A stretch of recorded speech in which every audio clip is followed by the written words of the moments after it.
Muchas gracias.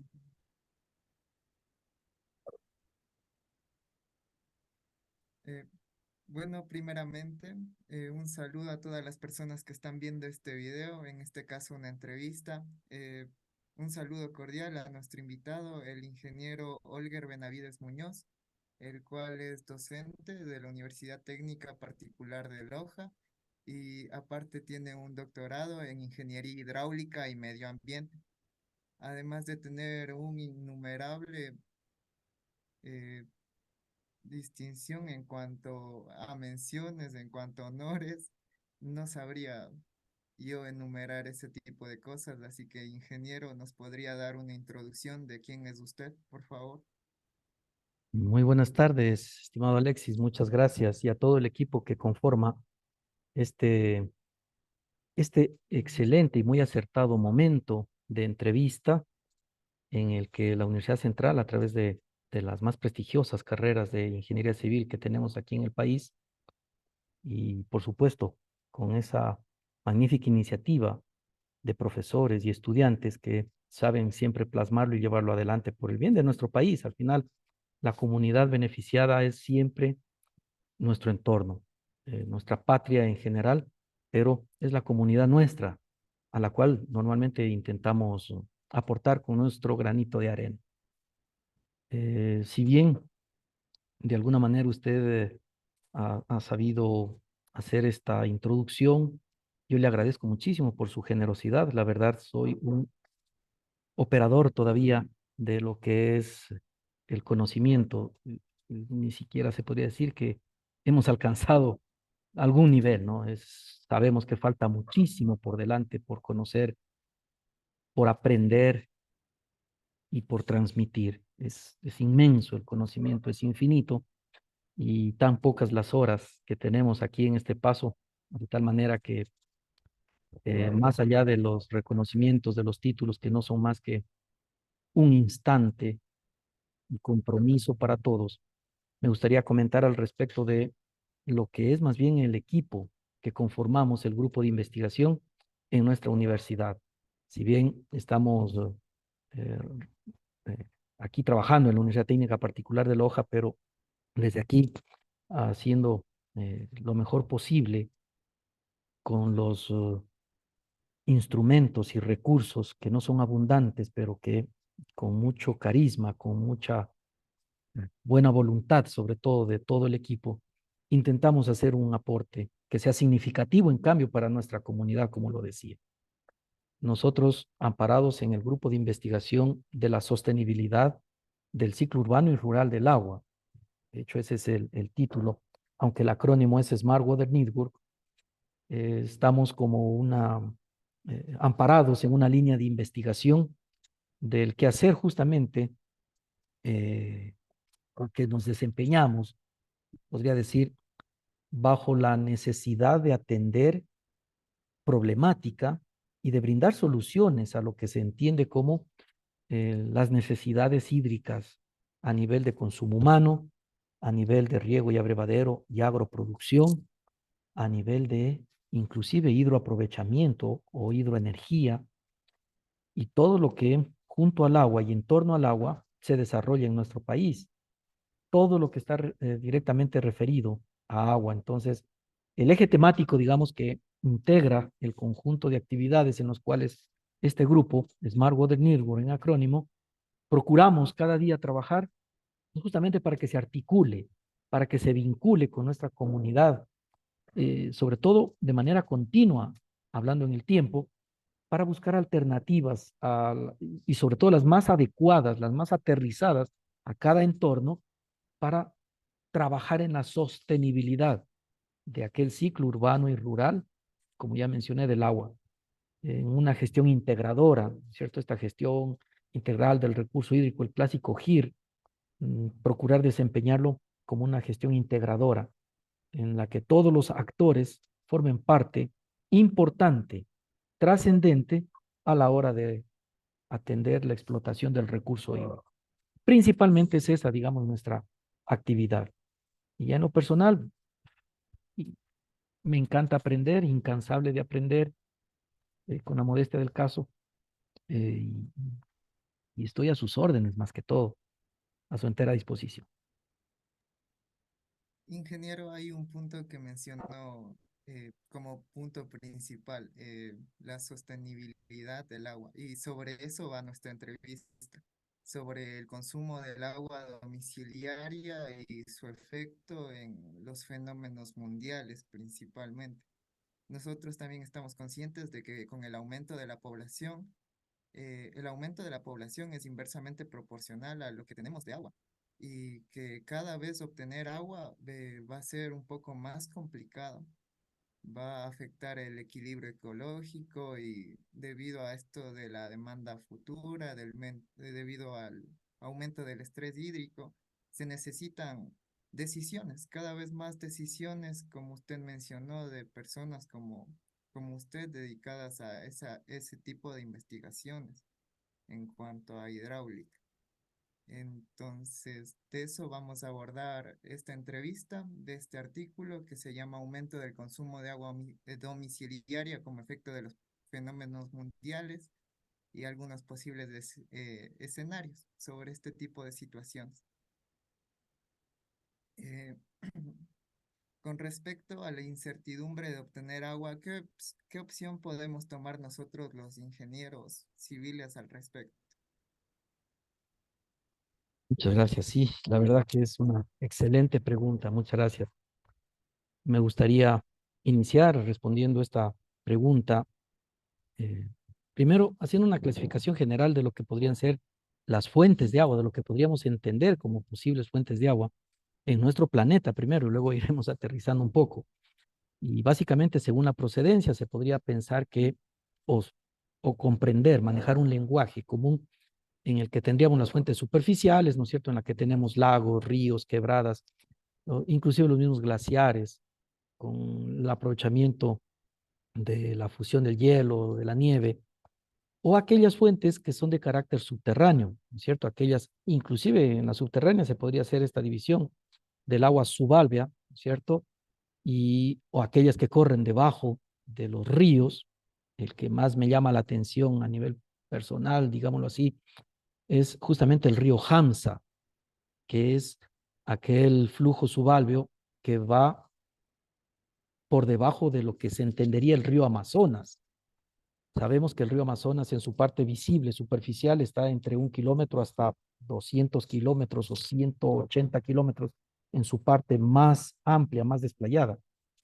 Sin embargo, el flujo subterráneo, aunque va a menor velocidad, ¿no es cierto? Este flujo subalveo, se entiende, se comprende que tiene 6.000 kilómetros de longitud, es decir, un poquito menos que el superficial, y en ancho, en cambio, de 4 a 5 veces más, es decir, está bordeando desde los 300 hasta los 500 kilómetros de ancho, y todo eso moviéndose a una velocidad obviamente muy baja, estamos hablando de una profundidad de masa de agua de alrededor de 4 a 6 kilómetros de profundidad bajo el cauce.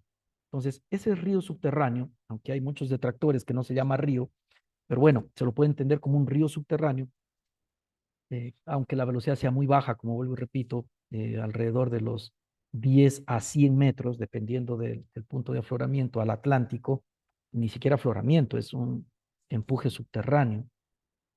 Estamos hablando de velocidades súper bajas, pero al ser tan ancho, igual con un aporte gigantesco de agua al Atlántico, ¿no? Y ya volviendo al tema de las aguas subterráneas, el tema de las aguas profundas también, o pozos profundos que se podrían también aprovechar. Y de otro lado, la tercera fuente, si queremos verlas a estas tres, como decía, por su procedencia, tenemos todo lo que se precipita, desde las nubes como agua de lluvia, a todo lo que es pluvial. En ese sentido, entonces, las personas, los seres humanos, para utilizar el agua, porque es vital, ¿no es cierto? Si hablamos de vital, significa que no hubiese vida en caso de no conseguir la suficiente cantidad con la calidad adecuadas para poder justamente garantizar la vida. Entonces el hombre, desde que se conoce en este planeta, ha ido incursionando en un sistema de captaciones, de aprovechamientos, y de a poco ha ido despertando ese ingenio hasta que finalmente las universidades acertadamente reconocen la ingeniería, partido de ese ingenio, a solucionar problemas y atender necesidades, en este caso hídricas. Y entonces a las captaciones superficiales, diga usted, una rejilla lateral, una rejilla de fondo, o también cualquier tipo de rejilla tamiz de las que podríamos conversar y que en nuestro grupo de alguna manera también se viene investigando, que son las rejillas coanda, aquellas rejillas tipo tamiz que hace ya prescindible del clásico nudo convencional del derripiador, del desarenador, sino que ya directamente en la misma reja, como es tan escaso la separación entre barras, filtra inmediatamente el agua, dejándonos entre la separación de los barrotes, por ejemplo, de 0.5 milímetros, y con el efecto Bernoulli, haciendo que únicamente ingrese agua con apenas partículas del tamaño de la separación de las barras. Cosas con las que se va evolucionando en el día a día.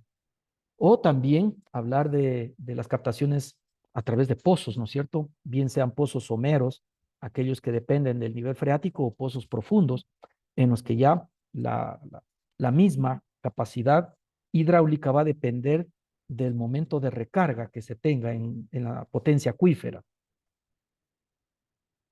El ser humano ha seguido y seguimos trabajando en esto, por ejemplo, para captar agua de lluvia, inclusive de las mismas nubes.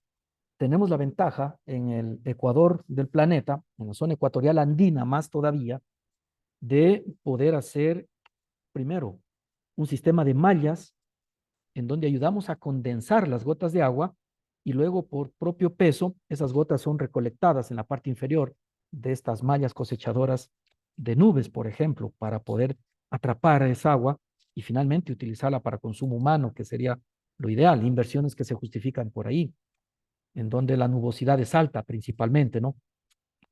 O también la cosecha de agua de lluvia, ya como lluvia, caído a un tejado y en estos sistemas de captación, en zonas donde posiblemente no hay la posibilidad de infraestructura, es decir, todo lo que está por debajo de la superficie, que sea útil y que pueda servir a una determinada comunidad, entonces estos elementos se vuelven como alternativos vitales también. Toldos recolectores, por ejemplo, a través de lo que fuese un embudo, canalizaciones o barriles en general que podrían ayudar a esta cosecha de agua de lluvia. Las desalinizadoras. La desalinización es otro también de los actos que la humanidad está hoy en día atendiéndolo como importante, como una fuente de agua. Sin embargo, habrá que pensárselo muy bien, porque la salmuera resultante de separar el agua y los sales y minerales es tan cargado que podría generar muerte en la bio que genera lo que sería la descarga. Por lo tanto, se tendría que pensar la disposición final inteligente de toda esa salmuera, que es bastante agresiva, viéndolo desde el punto de vista de la vida, del equilibrio. Otra de las que últimamente también se ha podido encontrar, ¿no es cierto?, a través de redes sociales, y es una gran ventaja de disponer conocimiento a través de esas redes. Por ejemplo, el hecho de poder conseguir el destilador clásico de calor en las zonas desérticas o trampas de condensación, como también lo llaman otros autores. Aquella recolecta de gotas de rocío en los cultivos, en las zonas vegetales también, digamos que son formas de poder tener como fuente de agua. Y lo que ya decía hace un instante, el mismo deshielo. Entonces, claro, digamos que es amplio el abanico de fuentes de agua para poder conseguir y para que las personas podamos finalmente tener el agua disponible. Son distintas las fuentes. Y nosotros, la humanidad en general, ha comprendido que si no cuida, mantiene y protege las fuentes de agua de forma natural, ¿no es cierto?, que las encuentra, si no las cuida, no las protege, ve deteriorado rápidamente la cantidad y la calidad de la misma. Y obviamente empieza a generarse una escasez. Y cuando hay escasez, empiezan los problemas. De esto posiblemente lo conversamos más adelante, pero si hay mucha oferta y poca demanda, entonces los demandantes no sienten ninguna necesidad, pero de a poco empieza a igualarse oferta y demanda, y peor todavía, cada vez mayor la demanda que la oferta, entonces empieza el problema. No alcanza el volumen de agua disponible como para satisfacer esas necesidades. Y es ahí entonces el llamado de todos los que estamos involucrados en el quehacer del agua, cualquiera que sea el frente, de empezar cuidando las fuentes. Podríamos tener tuberías de cobre, dado que tenemos aquí cerca en Zamora y en varios lugares del país extracción de minería de cobre. Podríamos tener tuberías de oro, pero si no hay una fuente de agua que abastece, no sirve de nada. Estar bañados en oro y en cobre no sirve de nada. Entonces tenemos que tener un control permanente de, por ejemplo, incendios forestales, la tala de árboles, que hay mafias que se encargan de destruir a cambio de cosechar sin sembrar. La misma extracción minera metalúrgica, inclusive la no metalúrgica, la no metálica, cuando se practica de manera antitécnica, a veces inclusive hasta convenia de diferentes ministerios del país, pero no lo hacen técnicamente. Y ahí están las consecuencias. La extensión de la frontera agrícola mismo, cómo va aumentando, o la urbanización, cómo el periurbano se convierte en urbano y va invadiendo las zonas que de otro modo se pueden ver como zonas tributarias de este caudal, de estas fuentes, ¿no? Entonces, tendríamos que necesariamente entre todos poder hacer un equipo de conservación, de mantenimiento, de la mano con los ingenieros, justamente ambientalistas, biólogos. Tomemos en cuenta que lo que hacemos nosotros, si lo hacemos solo entre ingenieros civiles o ingenieros hidráulicos, no va a tener mayor trascendencia, porque lo podemos ver tal vez sesgados. Es bueno la transdisciplinariedad y la interdisciplinariedad, equipos de trabajo. Y es ahí donde nosotros, como ingenieros civiles, sabiendo trabajar con todos los demás de la mano, promotores sociales, actores culturales, políticos, religiosos, inclusive en determinadas zonas, todo lo que contribuya a llevar a la sostenibilidad va a ser bienvenido. Y con eso, claro, obtener agua va a resultar cada vez más cómodo para las generaciones futuras. Eso, aproximando un poco la respuesta a esta inmensa pregunta, es súper amplia la que usted nos ha planteado. Eh, bueno, entre los puntos principales que mencionó fue el cuidado para obtener una mejor calidad y tener una futura calidad de vida a futuro y garantizar a las generaciones futuras un- que tengan agua, porque es un recurso fundamental. En cuanto a otra temática fuera de la hidráulica, nosotros hemos visto que, por ejemplo, esto de la pandemia fue de la mano del descontrol mismo del ser humano, porque no han habido distintos análisis de calidad en distintos puntos, en distintos ámbitos, como lo que es el alimenticio. En este artículo que nosotros tomamos como punto de partida para esta entrevista, nos hablaba de que el agua aumentó debido a el consumo del agua aumentó debido a la enfermedad pandémica que antes sufrimos.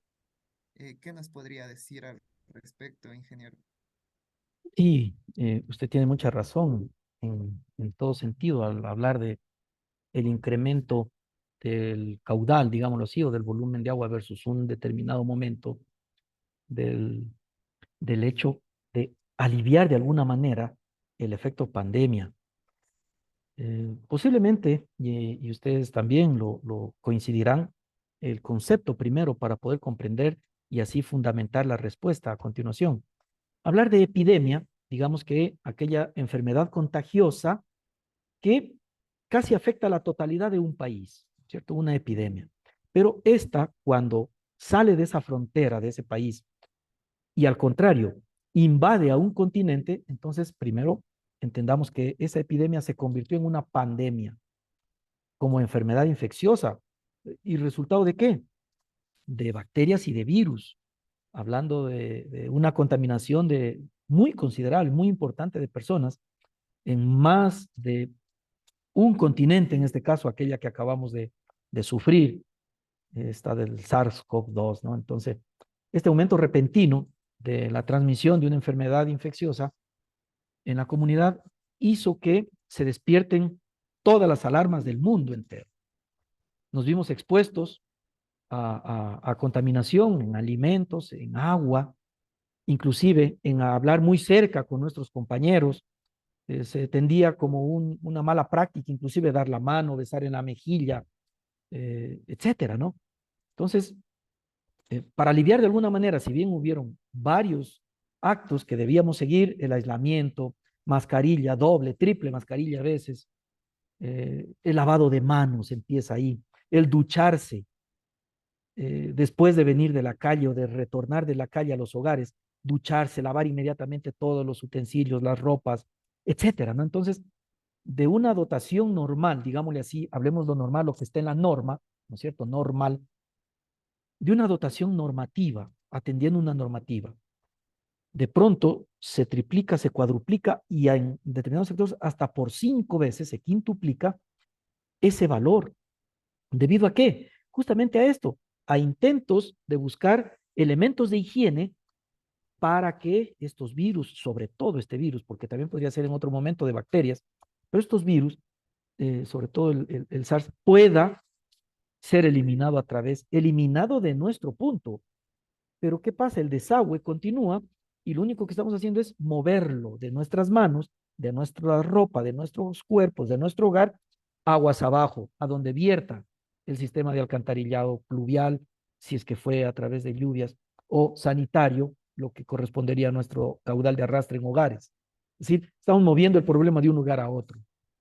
Y quién sabe, aguas abajo, nuevamente, con esas condiciones en las que estamos, se pudo pensar en un sistema de reutilización de esos mismos flujos contaminados. Y se entendería que ahora, hoy en día, sabemos que esos son malos hábitos ya interpersonales de higiene, ¿no? El hecho inclusive de mojarse con la lengua, los dedos, quienes lo acostumbran, para abrir una bolsa, por ejemplo, en el mercado, o para leer el periódico, para fojear un libro, etcétera, ya se entiende hoy en día como que es un mal hábito de higiene personal. Ni se diga el escupir en la calle, pero ni pensarlo, ¿no? Entonces, todo lo que concierne a la parte hidráulica, vemos que aumenta ese consumo de agua por parte del consumidor y aumenta la demanda, que implica el consumo, más todos aquellos volúmenes versus tiempo por operación, por mantenimiento de redes, por limpieza extrema de lugares públicos, abriendo hidrantes para hacer los baldeos correspondientes de parques, de sitios de congestionamiento, inclusive a veces de muchas personas, ¿no es cierto? Eh, Generó un aumento y por eso es que en ese artículo se pudo hacer inclusive el modelo en ese sentido, incrementándose el caudal por este tema de intento de aumentar la higiene personal. Pero no es una sola persona, se convirtió en un aumento masivo del consumo de agua, abundantemente consumido para incrementar las medidas de higiene, como digo.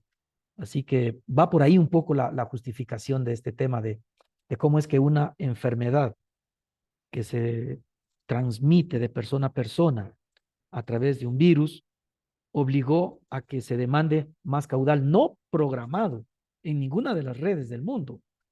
Ninguna ha podido decir, mi red no sufrió estrés por un exagerado consumo de agua no programado, no previsto. Dentro de la franja de máximos se superó totalmente. Entonces, las plantas de tratamiento, por ejemplo, empezaron a trabajar a más del 100%, inclusive las que podían. Estuvieron trabajando al extremo de su capacidad. Eso básicamente, ¿no? Es un poco la explicación de por qué aumenta el caudal de consumo, y no solo el de consumo, sino también el de demanda. Claro, debido a estos puntos, la demanda de agua es más alta que la cantidad disponible en un periodo determinado, ¿no es cierto? Entonces, nosotros vemos que ese uso se va a ver mermado por también la calidad del agua, porque si no es consumible, como usted dijo, no, simplemente no se puede usar.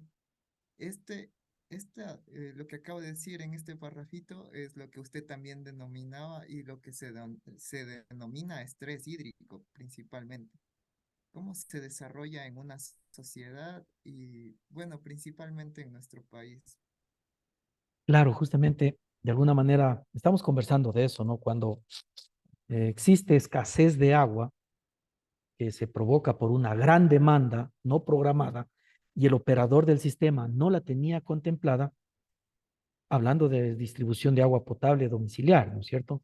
Pero esto puede suceder también a nivel de unidad, desde el punto de vista hidrológico, o quebrada, microcuenca o cuenca. Puede suceder igual cuando la cantidad de agua que oferta es mucho menor que la que se demanda. Y dentro de la demanda está la del consumo, como decíamos. Entonces, esta relación de los volúmenes de agua que se utiliza, mucho mayor que el que se puede ofertar, del que se puede inyectar, digamos, a la red a través de los elementos correspondientes, sea un tanque de inyección, un sistema grupo motor bomba que nos permita hacer inyección, etcétera, se produce ese desfase, ese valor, ese delta de volumen que no hay quien lo cubra. Y entonces lo que estaba disponible en un inicio, de pronto empieza a faltar. Y ese sucede en determinados momentos, por ejemplo, las horas pico, no tanto en los momentos llano y valle, sino en el momento pico del consumo, y en determinados lugares, sobre todo en aquellos que al aumentar tanto la demanda, la presión disponible cae totalmente y entonces habrá sitios que topográficamente, hablando sobre todo en la Sierra Andina, por su localización, la cota de ubicación no es cubierta finalmente hidráulicamente por la red a través de la inyección, sea a gravedad o sea a presión artificial. Entonces, en ese momento, ese sector, en ese momento me refiero por el pico del día, y en ese lugar, espacio-tiempo, entonces, se puede llegar a tener esa necesidad. Entonces, claro, todo esto se asocia con qué? Con el ciclo urbano y rural del agua, al cual de alguna manera atenderíamos en el grupo, que no es lo mismo que el ciclo natural del agua, aquel que todos conocemos desde la escuelita, ¿no es cierto? En el que el agua se transforma en agua líquida de los mares, se evapora, luego se condensa, precipita, etcétera, etcétera, ¿no es cierto? Eh, Nos estamos refiriendo a aquello que es netamente la cosecha del agua, la captura del agua de la fuente para darle uso y aprovechamiento técnico, en donde a nivel rural o urbano hace posible al final que abramos nuestros grifos y haya agua. Este ciclo del agua al que nos estamos refiriendo, digamos que se podría tener una fase de abastecimiento primero, aquella que acabo de mencionar, desde la captación, pasando por un tratamiento de potabilización, dependiendo de las condiciones y de las características físico-químicas y microbiológicas, dependerá uno u otro sistema de tratamiento, y almacenamiento posterior, tanques de inyección o de regulación, finalmente redes de distribución que podrían ser redes directoras, anillos de carga, por ejemplo, o ya directamente sistemas terciarios o domiciliarios para poder poner a punto del usuario. Todos estos nudos y líneas conformados, como se entendería en un sistema de abastecimiento. Pero también hay otra fase, que es la del saneamiento. Por concepto se puede entender que el 80% del agua que se inyecta en un domicilio, que se registra en un domicilio, ese 80% normalmente, en algunos lugares será 70, en otros 90, qué sé yo, pero en un promedio de 80 aproximadamente, se revierte a través de caudal de arrastre o caudales de desecho a un sistema de aguas negras, aguas servidas. Entonces, viene la fase en este ciclo, urbano también y rural, ¿por qué no?, del saneamiento. Se distingue básicamente el sistema colector de transporte, de drenaje, de alcantarillado sanitario y pluvial. Ojalá haya un sistema de depuración antes de verterlo o de ser vertido al cuerpo receptor. Y es ahí en donde, en este sistema de depuración, podría nacer otra fase de lo que es el ciclo urbano y rural del agua, y es justamente la reutilización que se podría dar de estos flujos, de estos caudales, como para lo que sería la última de las fases del ciclo del agua, urbano y rural, hablando técnicamente, como por ejemplo flujos para riego, en donde se aprovecha por última vez, digámoslo así, en todo este circuito, al agua luego de que ha cumplido con determinados parámetros y características que ya había mencionado, y se demuestra que en realidad no tiene metales pesados, no tiene contaminantes, ni ningún tipo de agresivos, como para, por ejemplo, riego, abrevadero, inclusive temas industriales. Así que en ese sistema del que estamos hablando, ¿no? Del ciclo urbano y rural del agua, técnicamente, nosotros podríamos ver que el condicionante principal es no llegar a que se produzca ese desfase entre la oferta y la demanda. ¿Y cómo? Como lo acabamos de mencionar, inclusive reutilizando flujos, reutilizando masas de agua como para volverlas a ubicar a que sean utilizados, por ejemplo, para riego de jardines y parques, si se cumple con las condiciones mínimas, inclusive de calidad, para riego de huertos, de todo lo que tenga que ver con lo que llena el mercado y abastece, ¿no? A nivel agropecuario. Así estaríamos siendo un poquito más proactivos con el uso del agua. Y nuestra sociedad tendría un sistema económico de desarrollo de la mano sostenible, no solo sustentable, sino sostenible, ¿no? Bueno, ingeniero, nosotros estamos conscientes de que el agua es un recurso limitado que tiene que ser usado con un control y con sumo cuidado. Otra pregunta que nosotros teníamos ¿es posible que en un futuro todas las fuentes de agua naturales se vuelvan tema de lucha entre sectores, ciudades y países? Es un tema bien delicado, difícil. Está claro que muchas cuencas de nuestro país, inclusive y de varios países andinos, tienen esa vecindad política, aunque hidrográficamente se debería gestionar por cuencas, pero en cambio está el tema político también de cada país.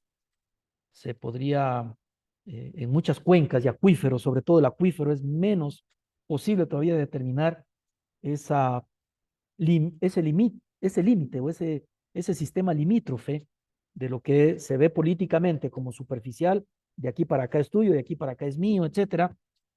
Subterráneamente todavía como que se complica un poquito más el hecho de hacer una limitación política, ¿no? A las cuencas.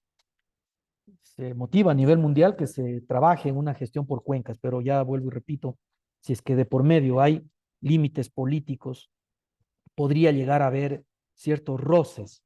Y más ahora con el aumento poblacional, con el tema de falta de mantenimiento de abastecimientos de agua, en los que las fugas han crecido tanto en porcentaje que se pierde mucho más de la mitad de lo que se potabilizó. Entonces, en vez de sistemas de distribución de agua, como decía alguien en algún momento y tomo, podría parecer coladeras en vez de redes de distribución de agua. Y en definitiva, la explotación y la sobreexplotación del agua puede llevar a ese problema. Es el estrés hídrico que se conduce a una crisis hídrica, es decir, se disminuye la cantidad y la calidad disponible de agua en el determinado sector, al grado de que genera ya efectos nocivos para ambas partes, por ejemplo, para la salud humana de alguno de los dos pueblos.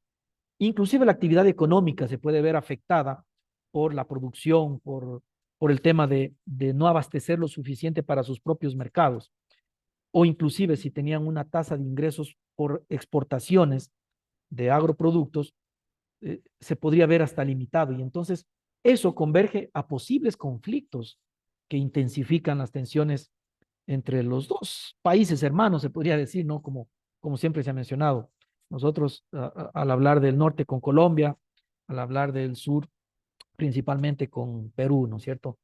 Entonces, aunque sí vale la pena mencionar que la única guerra por el agua registrada en la historia de la humanidad hasta este momento, inclusive, ha sido la que se desarrolló durante 50 años, del año 2450 antes de Cristo al 2400. Estamos hablando de las ciudades sumerias de Lagash y Uma, ¿cierto? En donde lo que hoy se entendería que es Irak. Y por supuesto, allí el rey de, de Lagash decidió definitivamente desviar el flujo de agua y para su propio beneficio, lo que es el río Tigris. Y claro, dejó sin abastecimiento aguas abajo y por supuesto a su tierra vecina Uma no le agradó y empezó, digamos que fue hasta ahora la primera guerra que se ha podido registrar por agua, ¿no? Por ese atrevimiento de simplemente desviar y quédense abajo sin agua. Se podría pensar, y a nivel ya académico científico, ninguno de los documentos, vuelvo y repito, académicos científicos, libros, papers, hablan de la posibilidad remota siquiera, de ninguna manera, de motivar ni dar auge a ideas, ni cabida a ese tipo de ideas de guerra por el agua.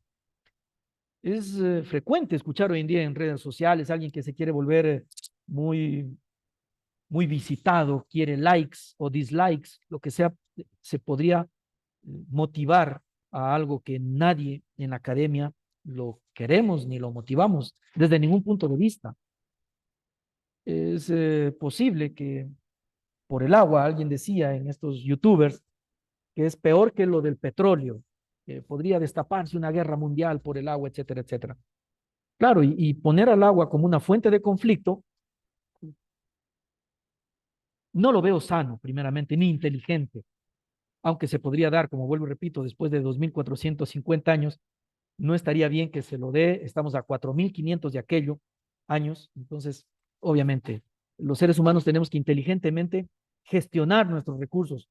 Si nosotros, cuenca arriba, estamos haciendo minería ilegal, el Estado tiene la obligación, con todos sus ministerios, secretarías, gente del mismo gobierno, para que de una vez por todas, con la valentía que haga falta, determine las regulaciones y controles para que no se siga contaminando aguas abajo. Pues resulta, en un determinado par de países, que el de arriba corta madera, explota todo lo que es minería metálica, inclusive, de manera ilegal vierten los recipientes y todos los desechos de cianuro, de mercurio, al cauce principal, a vista y paciencia de autoridades y de la sociedad en general. Y como se las considera como mafias, nadie está dispuesto a decir, pero nada, nada absolutamente. Y aquel periodista que intentó alguna vez hacer un reportaje, posiblemente se supo poco más de él. Y resulta que estos metales pesados, todos estos flujos, en su desarrollo normal, natural, aguas abajo, hay una ciudad que está esperando del país vecino, posiblemente, en un mundo paralelo me refiero, eso no pasa acá. Y entonces los vecinos de abajo, como dice el documento, se encargan de depurar toda esa agua, quitarle los metales pesados.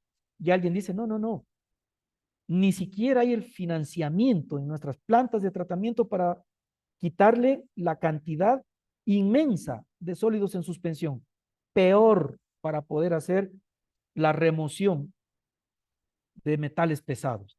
Y entonces, claro, hay una comunidad que afecta y otra afectada, a vista y paciencia de todo el mundo. Entonces, ahí es cuando nacen los reclamos, en este caso a nivel de ejecutivos, políticos de ambos sectores gubernamentales, inclusive se gestionan las multas por los pasivos ambientales, en donde el de arriba tiene que pagarle al de abajo, pero no es suficiente, porque la calidad de vida de las personas se vio ya deteriorada, disminuida, del niño que abrió su grifo y se bebió esa cantidad fuera de lo aceptado por las normativas internacionales, por más que las estiren, igual está fuera de rango. Así le pague lo que le pague, con el mismo oro que sacaron arriba, con el mismo petróleo posiblemente que se extrajo arriba, por más que lo forre en oro al de abajo, perdió salud, perdió calidad de vida. Entonces, claro, frente a todo esto que es muy real, la Organización para el Tratado del Atlántico Norte, la OTAN, en el octubre del 2015, justamente hizo un simulacro de lo que podría pensárselo como una guerra por el agua, la fuente de conflicto armado. Entonces, claro, ahí el general Tristán, ¿no es cierto?, de la Marina Británica, habló muy claramente y dijo que con la desertificación, con los acuíferos secos y las disputas ribereñas, sobre todo por la disminución de la cantidad y calidad de agua, X país agresor se convertirá en la región que domine desde el punto de vista de la agresión, rehusando un arbitraje internacional, porque ya no soporta más. Se vuelve ya inevitable ir a escaramuzas, ir inclusive mucho más allá, preparado para contrarrestar una posible invasión hídrica, hablaba en otro momento. Entonces, claro, se pone de esa manera sobre la mesa desde el 2015 cuáles serían aquellos actos que podrían destapar un evento de estos que, vuelvo y repito, eh, más allá de esto que fue simplemente eh, una imaginación de supuestos de elementos generales militares de diferentes países, sobre todo de la OTAN, como para poder orbitar alrededor de estas imaginaciones, ¿no es cierto?, de las mentes de estos supuestos, pero solo en ese escenario, ¿no? Porque igual de ahí nace lo que es eh, la hidrodiplomacia o la diplomacia con base en el agua, en donde mucho es el apoyo de los países que pueden conformar un G8, un G20, inclusive, bueno, ahora G7, un G20 o G19, en el que con mucho apoyo, diálogo, se podría llegar inclusive a financiar proyectos binacionales como para que, a ver, no se destruyan entre ustedes, más bien piensen en equipo y gestionen por cuenca sus flujos de agua. Y por otro lado está el hecho de, voy trepando la cresta de mi presa, la cola del embalse invade territorio vecino. Entonces vamos de nuevo al límite político, ¿no? Tu cola del embalse, cuando hay crecida máxima, como le elevaste 10 metros o 5 metros, la cresta de tu presa, aguas abajo de mi país, resulta que cuando hay inundación se llena el vaso y tu cola de embalse se está inundando en mi parte baja de mi país, desapareciendo grandes poblaciones, barriadas enteras desaparecen, quedan anegadas o quedan inundadas dependiendo de. Entonces, claro, todos esos factores se podrían aliviar gestionando en un ganar-ganar. No solo gana el de abajo porque inunda al de arriba, o no solo gana el de arriba porque lo contamina al de abajo. Tiene que haber un trabajo en equipo, un ganar-ganar, como vuelvo y repito, que de hecho fue el premio Nobel de John Nash en su momento, en el que no solo se beneficia una parte, sino que de alguna u otra manera, directa e indirectamente, ambas partes salgan ganando. Así que entre los académicos, vuelvo a insistir, está un fuerte consenso a nivel mundial que contradice la idea de guerra por agua, contradice totalmente. Que el agua no sea la que detona las guerras, más bien la vida. Así que vale la pena conversar en ese entorno, ¿no es cierto? Que un primer argumento podría ser que el agua gestionado por cuencas y no por límites políticos podría garantizar más vida que aquella que se podría, respetando un límite que a veces fue puesto inclusive desde otro lugar sin conocer la zona, eh, dictar guerra, ¿cierto? Sería lo peor. Lamentando el negocio del que vende armas y vende muerte. Terrible, terrible, totalmente fuera de lo que es vital en la humanidad. Entonces, Sí. va por ahí un poco la respuesta, ¿no? Bueno, ingeniero, con lo que usted nos explicó, también vemos que el agua se ve, el aprovechamiento del agua también va a venir limitado por factores políticos y factores de gestión. En cuanto, otra pregunta que nosotros teníamos era fuera de eso, ¿cuán importante es el papel de un ingeniero hidráulico en esto del desarrollo sostenible de una sociedad que va creciendo año a año? Los ingenieros tenemos el gran reto de, primero, comprender cuál es la necesidad y cuál es la problemática. De eso, garantizar un futuro a nuestra comunidad que sea sano, confortable, que no sea decadente en el tiempo, mediante la aplicación del ingenio, como lo mencionaba hace un instante, ¿no es cierto?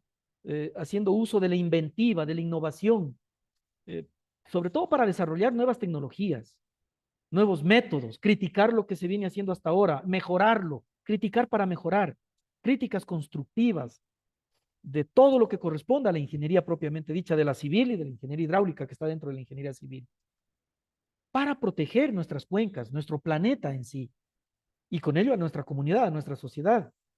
En ese sentido, el papel del ingeniero hidráulico, del ingeniero civil, que gusta por la hidráulica y la hidrosanitaria en general, permite y se podrían parar inclusive como un espejo de lo que serían los objetos de desarrollo sostenible que tiene en esta agenda 2015-2030, aunque ya faltan escasos 7 años, pero en ese paraguas de estas directrices mundiales se podría pensar en innovar hacia ese horizonte. Los tomadores de decisión política se ubican en un aparataje, digamos, gubernamental, estatal, Pero por otro lado, ellos necesitan del apoyo técnico para tomar la mejor decisión en el mejor momento.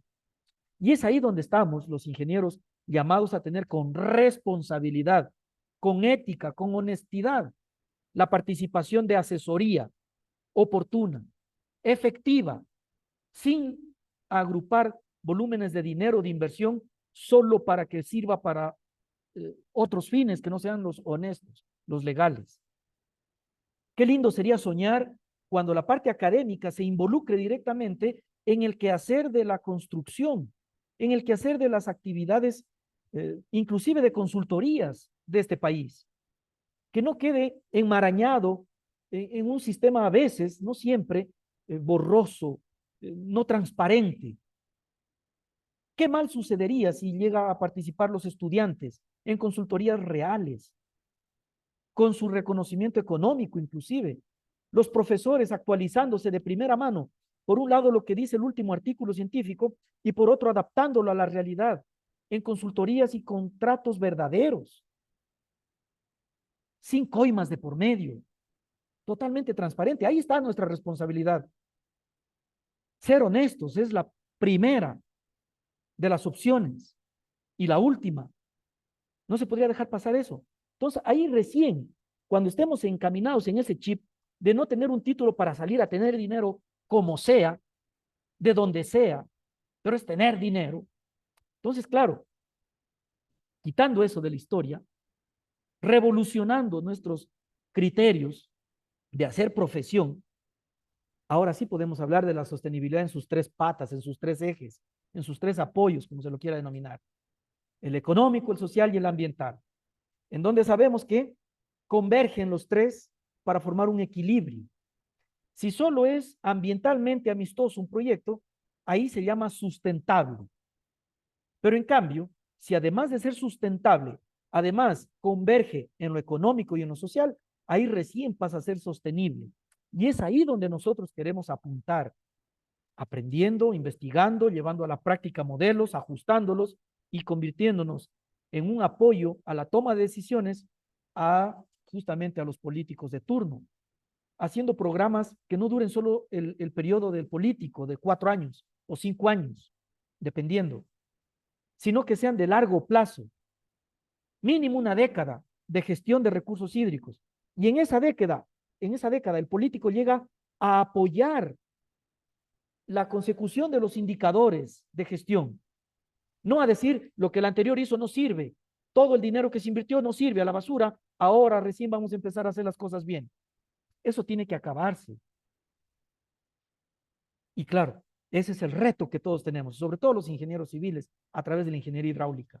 Como ya menciono, hay que apuntarle a la sostenibilidad, pero previamente hay que limpiar el chip de todos, dejar los corazones más limpios en cuanto a cómo conseguir las cosas. Eso, mi estimado Alexis, un poquito la respuesta a esa súper valiosa pregunta. Claro, ingeniero, abordó temas sobre la honestidad, abordó diversos temas también como los valores que se tienen que inculcar desde las bases. En cuanto al papel de un ingeniero hidráulico en el Ecuador, ¿cómo usted podría describirlos? Sí, es básicamente el, el sistema de desarrollar ingeniería para el bien común, con opción preferencial por los pobres, pero que no suene a lema político, ni ya que estamos en campaña, que no parezca que alguien está queriéndose lanzar de alcalde o cosa por el estilo. No, tiene que ser vivido el día a día. En alguna oportunidad se podía pensar que invertir a mansalva grandes cantidades de dinero iba a ser la solución. Pudo haber sido en determinado sector, pero como se lo hizo de la otra manera en algunas partes, no todos, se ve obras que solo se facturaron, se planillaron, pero imaginariamente no existen. En la realidad no están. Y entonces, claro, eso llama la atención, ¿no? Y ahí estamos nosotros como ingenieros civiles, como ingenieros hidráulicos y todas las demás ramas, no solo la hidráulica. Como les decía, esto es transdisciplinario. No puede ser que haya un sello de un ministerio diciendo que todo está bien y el que menos conoce, inclusive del tema, se da cuenta que anda mal la cosa. Entonces, ahí está el compromiso nuestro como ingenieros de poder servir a nuestro país de verdad, ¿no? Y entonces, claro, lo que significaría el quehacer del ingeniero pasa por el respeto a sí mismo y a los demás, al ambiente, a los valores.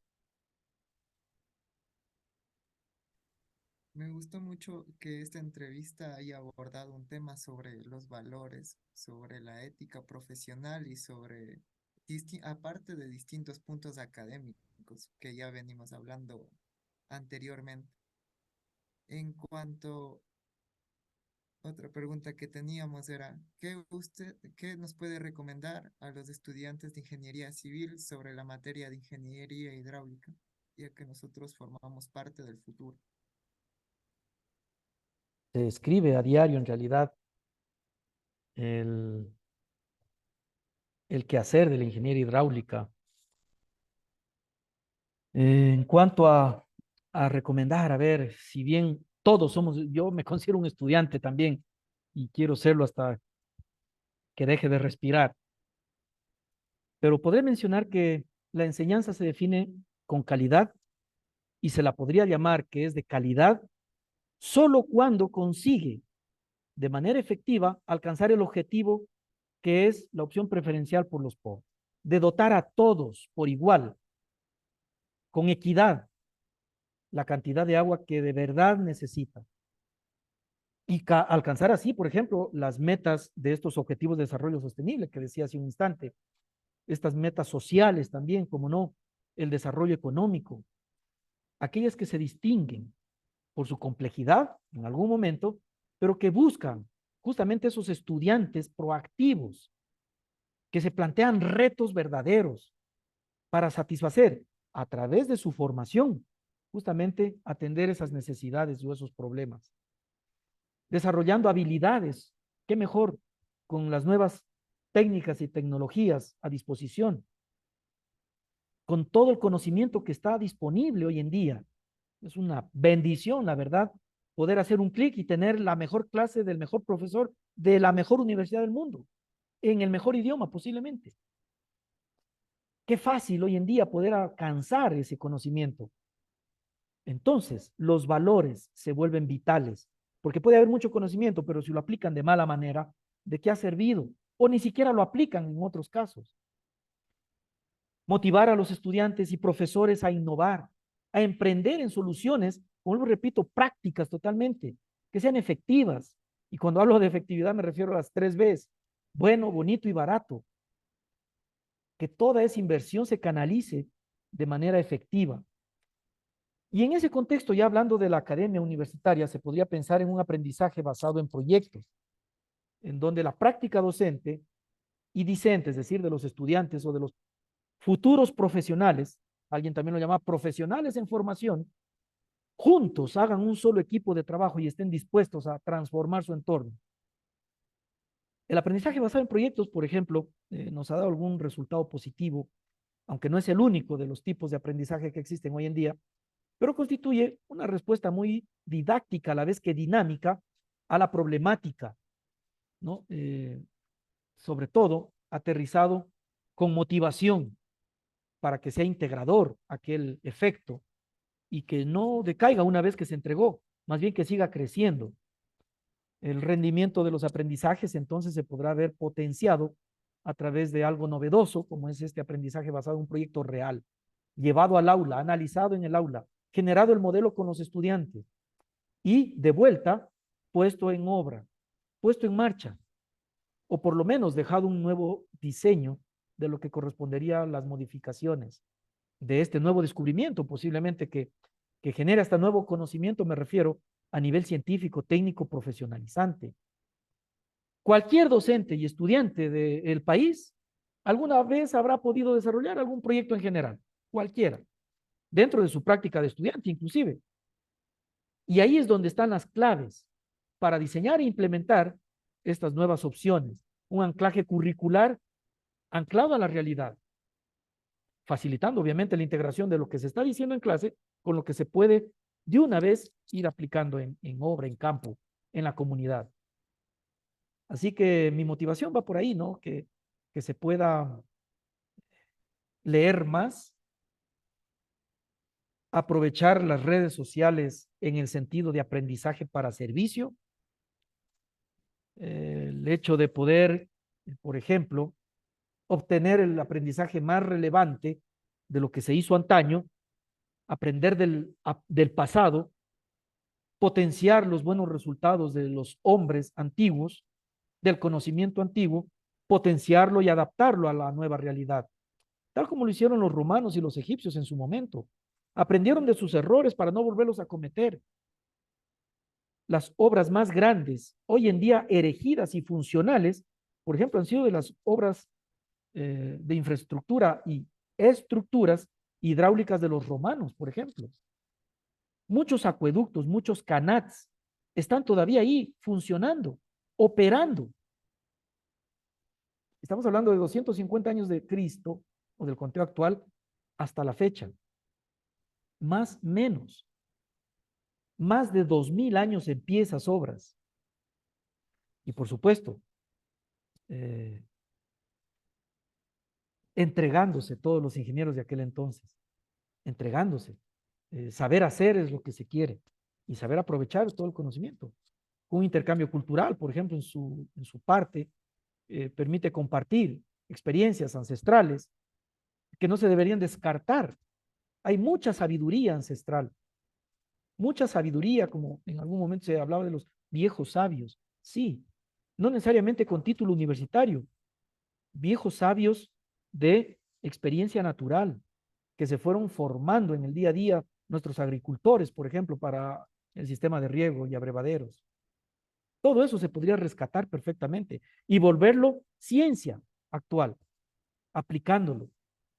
Así que si bien todos tenemos una realidad muy compleja en nuestras universidades, en nuestro entorno, somos los llamados para, junto con los estudiantes, estudiantes y profesores, y no solo de una universidad, interuniversidades, transuniversitaria, nacional e internacionalmente hablando, de poder hacer un solo grupo, un solo puño de trabajo al servicio de la humanidad, al servicio de los nuestros. Y que el diálogo sea la enseñanza y el aprendizaje. Todos aprendemos, todos enseñamos, todos compartimos. No hay el que sabe más o el que sabe menos. Ya les digo, hoy en día con un clic, usted está en YouTube, profesores y estudiantes podríamos aprender juntos, inclusive del mejor de los mejores en determinado tema. ¿Cómo lo vamos a adaptar a nuestra realidad? Ahí es el trabajo, ahí está el reto. Así que por ahí un poco, ¿no? Motivar en esto de las innovaciones, de las empresas, de aquel profesional o de aquel estudiante que está bloqueado en su mente de conseguir el título para salir a buscar trabajo. Ese es otro de los temas. Quitarse de la mente eso de salir a buscar trabajo. Al contrario, desde estudiantes mismos ya pueden generar su propia empresa para dar trabajo a los demás. Si los demás están pagando impuestos para que se forme la gente, para que les ayuden de alguna manera a gestionar y a generar trabajos, fuentes de empleo, y no esperar que papá gobierno el trabajo, el insumo principal, no hay trabajo, dice. No, al contrario, ir con una mente de cambio, de salir a dar trabajo a los demás, con emprendimientos, en la carrera, obviamente, y en la línea en la que cada estudiante se ha formado. Si está en ingeniería civil, pues el campo, el abanico de trabajo es inmenso. No solo es ir a buscar contratos con el Estado, no. Son muchísimas las opciones de emprender, de innovar, de dejar de hacer lo mismo y mejorarlo. En la práctica, el alumnado aprende junto con los docentes, aunque la experiencia es la que finalmente se va gestionando, se va creando y comunica el proceso. Y a la hora de generar el proceso comunicativo, es decir, un artículo, una tesis, un video hoy en día, eso es lo que podría trascender a las generaciones futuras. Es decir, miren, no vayan por aquí porque esto me pasó, o sí vayan por acá porque estos son los positivos resultados, o los resultados positivos, con productos medibles, cuantificables, evidenciables. Eh, y al final hacer esa perspectiva cultural de integración, ¿no? Entre todos, individual y colectivo. Ingeniero, tengan, sepa que sí vamos a tomar en cuenta sus recomendaciones. Nosotros como futuros profesionales, en verdad nos cae como anillo al dedo, como, como sabrían decir. En verdad, le agradecemos un montón. Sepa que nuestro tiempo es limitado, pero esta charla fue enriquecedora en todo ámbito, en lo académico, en lo moral también. Abordamos un poco de eso y le agradecemos mucho por parte de nuestro curso, de parte de los estudiantes de la Universidad Central. Con todo el aprecio, el cariño, estoy a sus órdenes siempre. Alexis, a través de usted, a sus respetables maestros, a sus dignos profesores, lleve por favor un abrazo de amistad, de hermandad. Estamos a las órdenes. Nuestra casa, nuestra alma mater, puertas abiertas siempre. Lo que ustedes necesiten, vengan con toda confianza. Estamos aquí para mutuamente mejorar, para construir juntos este país. Mi aprecio, mi cariño, mi amistad está puesta para ustedes y más bien felicitaciones por la iniciativa. Un abrazo fuertísimo a todos y sigan adelante, no desmayen, sigan adelante con entereza, con toda esa gallardía para ser mejores. Hay una comunidad que está ansiosa de ver resultados en cada uno de nosotros, en ustedes que son, como usted mismo lo dijo, la responsabilidad del mañana. Hay un pueblo que paga sus impuestos muy puntual esperando que la gente que avanzó a formarse en las universidades salga a transformar positivamente el entorno. Y es ahí donde justamente estamos todos con ese reto, llamados ahí para poder atender oportunamente, ¿no? Así que con un abrazo final, felicitaciones, hmbenavides@utpl.edu.es, a su entera disposición. Gracias, ingeniero. Un Dios le pague. De igual manera, un honor para mí. Muchas gracias.